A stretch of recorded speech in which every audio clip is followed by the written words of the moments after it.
Sebelum menyimak kata-kata bijak dari A.A. Gym, bagi yang belum subscribe, silahkan klik subscribe dan loncengnya, serta bagi yang suka silahkan klik like-nya.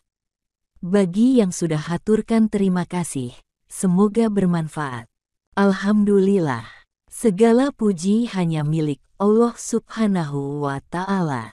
Beruntunglah orang yang dalam keadaan apapun, berdiri, duduk, berbaring, senantiasa menghadirkan Allah di dalam hatinya, sehingga lisan dan perbuatannya senantiasa terpelihara. Sholawat dan salam, semoga selalu terlimpah kepada baginda Nabi Muhammad Sallallahu Alaihi Wasallam. Allah Subhanahu wa Ta'ala berfirman, tidak ada sesuatu pun yang serupa dengan Dia, dan Dialah yang Maha Mendengar dan Melihat. Quran Surah Asy-Syura ayat 11. Salah satu dari asma Allah adalah As-Sami, Allah yang Maha Mendengar. Sesungguhnya Allah tidak hanya Maha Mendengar setiap kata-kata yang kita ucapkan, namun juga Maha Mendengar niat yang ada di balik setiap ucapan kita. Rasulullah Shallallahu Alaihi Wasallam mengingatkan kita, barang siapa yang beriman kepada Allah dan hari akhir, maka hendaklah ia berkata baik, atau hendaklah ia diam. Hadis riwayat Bukhari dan Muslim. Kemampuan kita menjaga lisan adalah salah satu jalan yang akan mengantarkan kita pada keselamatan.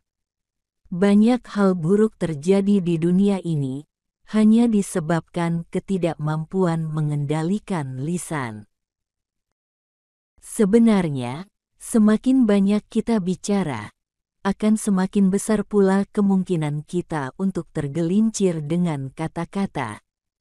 Dan makin banyak tergelincir kata-kata, makin banyak pula dosa. Makin banyak dosa, akan makin sengsara.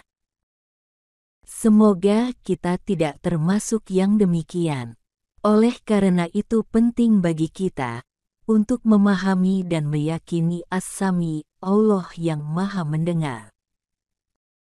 Keyakinan bahwa Allah Maha Mendengar akan membuat kita memelihara lisan kita dari perkataan yang buruk dan sia-sia.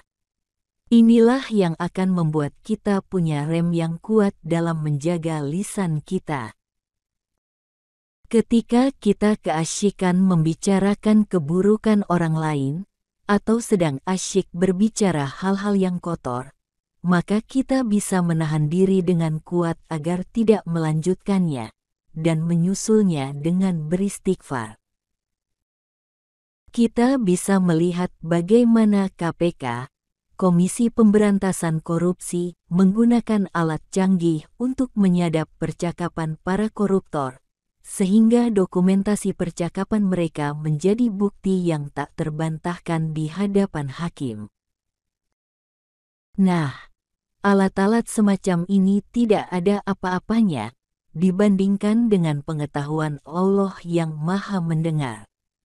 Allah mendengar segalanya, bahkan suara yang paling halus sekalipun, hingga bisikan hati manusia, Allah mendengarnya. Oleh karena itu, orang yang beriman kepada Allah akan benar-benar mengendalikan lisannya. Karena ia sadar bahwa setiap yang ia ucapkan didengar oleh Allah dan akan dipertanggungjawabkan kelak di hadapannya. Sehingga ia benar-benar menjauhkan lisannya dari ucapan yang buruk dan sia-sia. Ia berjuang sekuat tenaga untuk berbicara hanya hal-hal yang mengandung kebenaran dan kebaikan, karena ini yang akan membuatnya selamat di dunia dan akhirat. Semoga kita termasuk hamba-hamba Allah Subhanahu wa Ta'ala yang terampil mengendalikan lisan, dan meyakini dengan sungguh-sungguh Allah Maha Mendengar. Amin ya Robbal Alamin.